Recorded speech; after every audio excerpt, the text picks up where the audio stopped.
Hi friends, welcome to blueberries kitchen. Blueberries கிச்சனில் இன்றைக்கி நம்ம பார்க்க போகிறது என்னென்னா ஒரு எக் புலாவ் ரெசிபி தாங்க. சாதாரணமாக நமக்கு முட்டைனாலே முட்டை சாதம் இல்லைன்னா முட்டையை வச்சு ஒரு சிம்பிளான ரெசிபி இல்லைன்னா ஒரு முட்டை பிரியாணி இந்த மாதிரி தான் பண்ணுவோம். ஆனால் இன்றைக்கி நம்ம முட்டையை வச்சுட்டு ஒரு புலாவ் ரெசிபி தாங்க பார்க்க போகிறோம். இப்போ வாங்க நம்ம வீடியோக்குள்ளே போகலாம். வீடியோக்குள்ளே போகிறதுக்கு முன்னாடி இப்போ தான் நீங்கள் ப்ளூபெரிஸ் கிச்சனை முதல் முறையாக பார்க்குறீங்கன்னா மறக்காமல் சப்ஸ்கிரைப் பண்ணிக்கோங்க. பக்கத்தில் இருக்கிற பெல் ஐக்கானையும் ப்ரெஸ் பண்ணிக்கோங்க. அப்படின்னா தான் நான் புதுசாக வீடியோ போட்டால் என்னோடய வீடியோவோட நோட்டிஃபிகேஷன் வரும். நீங்கள் என்னோடய வீடியோஸ்லாம் மறக்காமல் பார்க்கலாம். இப்போ வாங்க நம்ம ரெசிபிக்குள்ளே போகலாம். ரெடி ஆகிடுச்சு. இப்போ எக் புலாவுக்கு நம்ம ஒரு மசாலா ரெடி பண்ணிக்கலாங்க. அதுக்காக நான் 5-6 சின்ன வெங்காயம் இந்த மாதிரி உரித்து எடுத்து வச்சுருக்கேங்க. இப்போ இருந்ததை ஒரு மிக்ஸி ஜாருக்கு மாற்றிக்கலாம். 2 பச்சை மிளகாய். நான் இன்றைக்கி பொடி வகை ஒன்றுமே சேர்க்கலைங்க. உரப்புக்காக வெறும் பச்சை மிளகாய் மட்டும்தான் நான் சேர்க்குறேன். இப்போ நம்ம இதை லைட்டாக கொஞ்சம் க்ரஷ் பண்ணி எடுத்துக்கலாங்க. நல்ல பேஸ்ட்டாக அரைக்காமல் கொஞ்சம் லைட்டாக க்ரஷ் பண்ணி எடுத்துக்கலாம். நம்ம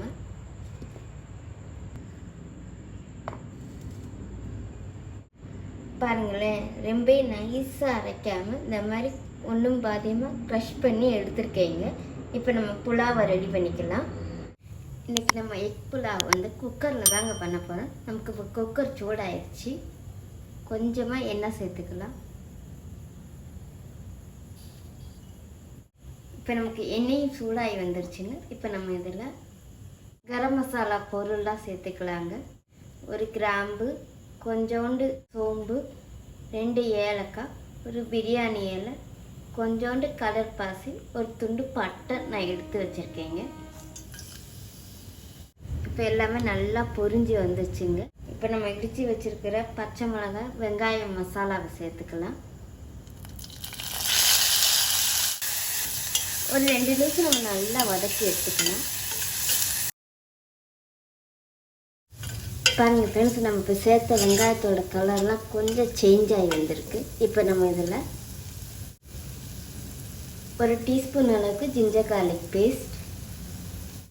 நான் இன்றைக்கி புளிப்புக்காக தக்காளி ஒன்றுமே சேர்க்கலைங்க, தயிர் தாங்க சேர்க்குறேன்.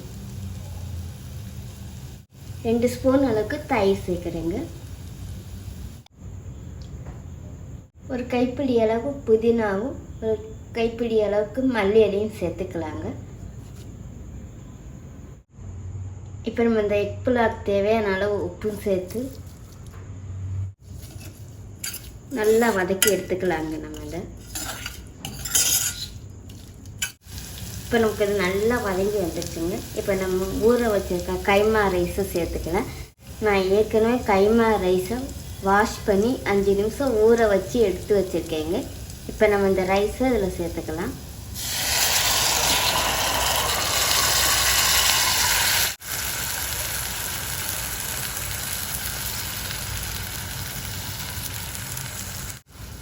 நான் இந்த கிளாஸ் அளவுக்கு தாங்க கைமா ரைஸ் எடுத்திருக்கேன். இந்த கிளாஸுக்கு 1.5 கிளாஸ் அளவுக்கு நம்ம தண்ணி சேர்த்துக்கலாம்.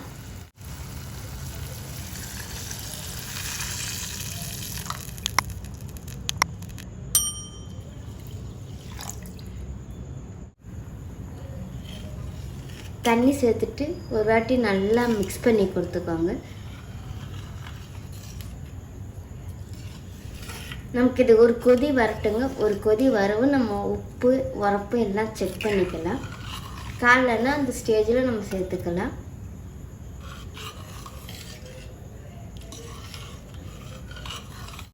பாருங்கள் ஃப்ரெண்ட்ஸ், நமக்கு இப்போ இது நல்லா கொதிக்குது. இந்த ஸ்டேஜில் நம்ம உப்பு உரப்பு எல்லாம் செக் பண்ணிக்கலாம்.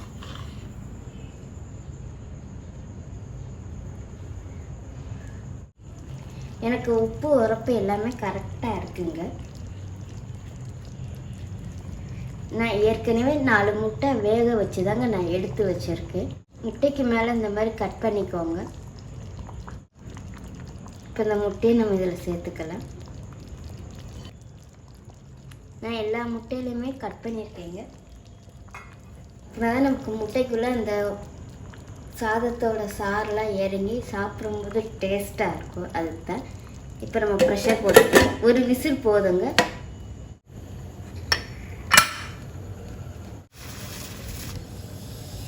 மூடி போட்டு ஒரு விசில் வச்சு நம்ம எடுத்துக்கலாங்க.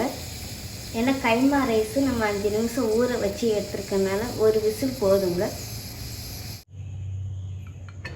இப்போ நமக்கு ப்ரெஷர்லாம் போயிடுச்சுங்க. இப்போ நம்ம ஓப்பன் பண்ணிக்கலாம்.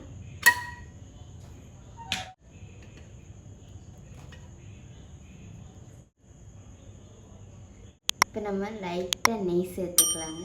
நான் எப்பயுமே சொல்கிறதாங்க, நான் குக்கரில் இந்த மாதிரி சாதம் பண்ணும்போது கடைசியில் தாங்க நான் நெய் சேர்ப்பேன். பிரியாணி ஆனாலும் சரி, புலாவ் ஆனாலும் சரி, கடைசியில் நெய் சேர்த்தா நமக்கு அந்த நெய்யோட வாசம் நல்லா கம்மன்னு இருக்குங்க. ஒரு வாட்டி இந்த மாதிரி ட்ரை பண்ணி பாருங்களேன்.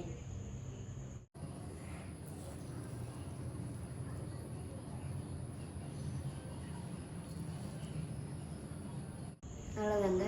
இப்போ நம்மளுடைய அருமையான எக் புலாவ் ரெடி ஆயிடுச்சு.